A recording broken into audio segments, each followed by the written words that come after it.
everybody. This is the movie on the Significator cards. Now, we don't seem to use Significator cards so much here in the United States. A lot of readers I know do not use them.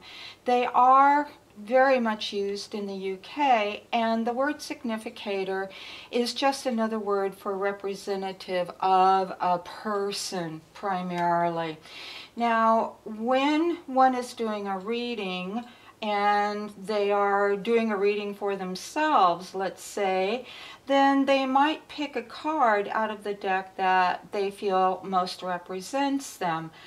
They might feel like, okay, the Emperor is my significator card. Or if it's a female, and I don't mean to be sexist here, they might choose the Empress. Or as the psychic or reader, they might choose the High Priestess as their significator card. And what this does is it helps to really focus the energy in the reading on that person's energy. And so you might be asking yourself, well, you know, how do the cards know what my significator card is? It's really a mysterious thing, but the significator card, let's take the mystery out of it, is by setting intention. In all my classes, what I have you do is I focus and I ask you to get in a very relaxed state and set your intention about what you wish to do. If you're wanting to do a session for mediumship, then when you go into your meditation prior to the session, you know, you're focusing your energy, sending messages out to your guides, out to the spirit world. You're saying, I am doing a session in mediumship and I'm getting ready to bring in spirits. For doing the Akashic records, for example, you set your intention to move in what we call the Akashic plane, and your mind, which is such a powerful thing, can actually shift the energy around. Certain chakras will open up and you can access that realm. Now, in a reading, setting intention is very much the same thing. If you get into a pattern and, let's say, really want to keep one specific card as your own personal significator card, then the cards just seem to know. They know it's your energy, you're doing a reading for yourself. Now, many people will choose one of the royalty cards or the face cards for this, and basically they will pick a card which either represents their sun sign. For example, I've got the King of Wands out here. Let's say it's a male person. He's either a Leo, Sagittarius, or an Aries. And so he is assigning his own significator card to the King of Wands, which is, you know, the element of fire and represents those three sun signs.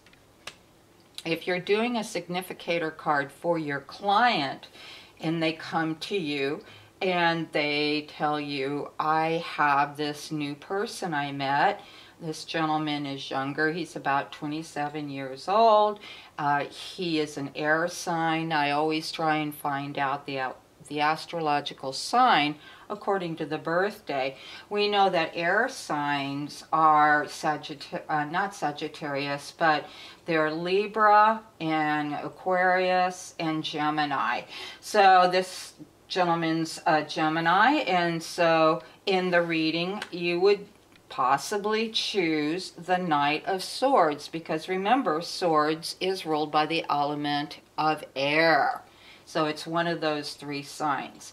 Now, you don't have to go with the astrological sign. You can go with coloring. The swords people are usually known to be dark-haired. The skin can be any tone, maybe dark eyes, or if you're going with a lighter-haired person, you know, fair skin, light eyes, then again, you could just go with one of the wands. So I think you're seeing what I'm getting at here. It's really a choice. It's nothing that's cast in stone. And I like to keep, you know, the students really open-minded and realize that they have the opportunity to really pick their own cards for their own purposes.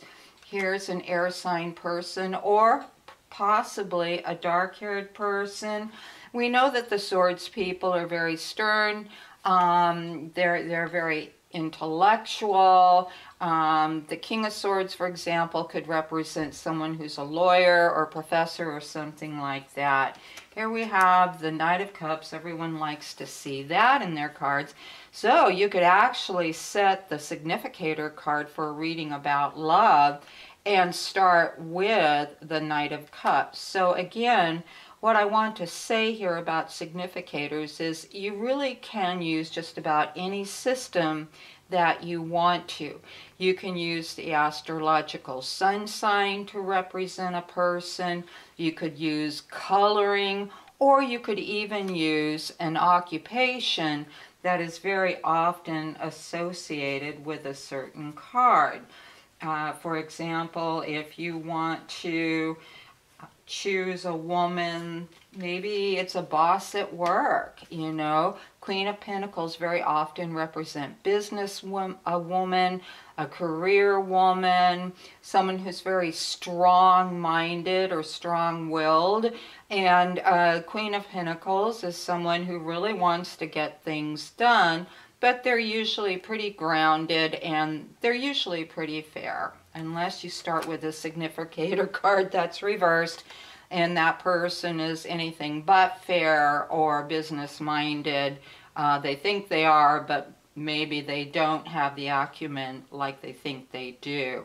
In my classes, I teach that I don't read reversed. If a card comes up reversed, I will usually place it upright, but I remember in the back of my mind how it came up. I've been doing this for 30 years, so the cards to me are second nature. For those of you who are just learning, they can be very confusing in the beginning. So how would one use a significator card? Well, we'll start with a reading about a woman who is looking for a job. This is your client. She comes to you.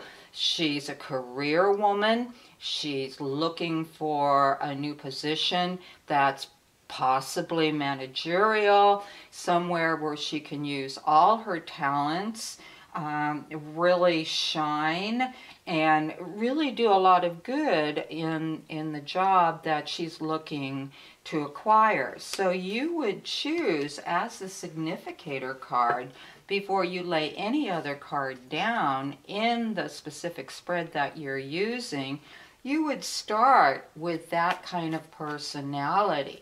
And so you might be thinking to yourself, well, Carol, you just taught me that pentacle cards, people, face cards, are usually dark-haired, but I'm a blonde.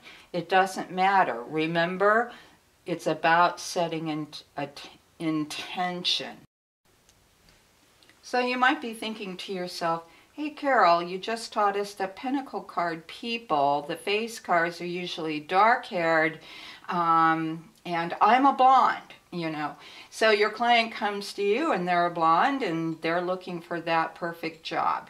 So again, if you remember back to the very beginning of what I talked about, then you'll recall that in setting a significator card, you can go by personality, you can go by coloring, you might even start with two significator cards, a blonde with the Queen of Pentacles to kind of combine that energy. You most definitely can do that.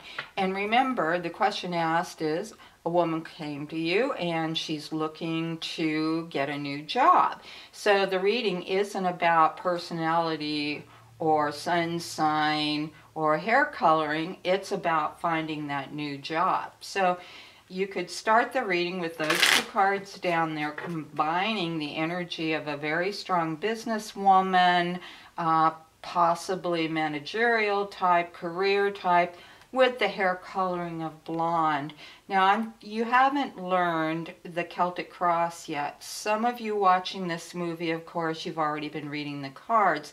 But for my students, they're just about ready to learn the Celtic Cross, but they're not quite there yet. So This is for their benefit. The Celtic Cross is a 10-card spread that you can add cards onto, but it has a very specific and unique layout. So here you have the first card of the 10-card spread. You have the card that's crossing it. And remember, death just means transition and change. It doesn't mean actual physical death. You have your card that's the base of the situation. You know, this is, and I'm going to put it upright, the immediate past. Then you have, you know, right at the top, which I call on the radar screen, just about ready to come in. You have this card here. You have the immediate future. Oh my goodness, doesn't look very good about this job. But hey, all's not lost. That could just represent someone who's just worrying too much, and possibly they have nothing to worry about. Then you put out the last four. And this is the outcome, and goodness gracious, you have a face card as an outcome. So we're going to put him upright. And so what do you do then? Well, that's an entirely other movie, and I'm going to be doing it next. But it could possibly represent the company, the kind of company, very creative company, kind of laid back. It could represent an actual person that hires her. It can mean a lot of different things. So I'm not really doing an actual reading right now, but we started out with the significator cards representing the person that has come to get the reading. And you know, you might be asking yourself, well, can I change significator cards? Absolutely, absolutely. It just depends on the situation. Again, it's about setting intention. But if you are doing a reading for yourself from time to time, then you may want to choose a significator card, for example, the King of Cups, and stick with it, you know, so that your subconscious mind, the cards that you've been working with, you know, all the energies are there that point to you. This is your own personal card in the tarot deck, and then you do the reading around it. But when you're doing a reading for friends or for clients, then you most definitely can choose a significator card on the spot for them, the card in your mind that most represents them. And another question you may be thinking to yourself right now, well, what if I choose the wrong significator card? You really can't. As long as you put that person's energy in the card, you're focusing on that person during the reading, then this card is just really generating the energy and the flow. And so it really is not going to create a problem. Now, the only setback to using significators is you're actually taking these two cards out of the deck. And I really believe that's why we in the United States don't really use them that much, unless you happen to have two decks. One is just for taking significator cards out of, and then the other one is the full deck that you use. And so as you can see, you know, there's a lot that goes into this until you get in kind of a routine, but you really have a choice. You can either assign significator cards in a reading, or you just forget that and just do the reading without a significator card, which is perfectly fine. Again, it's up to the individual, but I wanted my students and others out there who are watching this movie to understand what significator cards are, that they're not all that complicated once you get used to the idea. And if you're reading books that talk about them, you know, this explains what they are and that you do have a choice to use a significator card. So I hope that this gives you a little bit more information about significator cards. During classes that I teach, we won't be using them that much. We might do one spread where we practice using them, just so you'll understand the concept in actual practice. And we'll be going on to face cards in our next movie. Thank you for tuning in.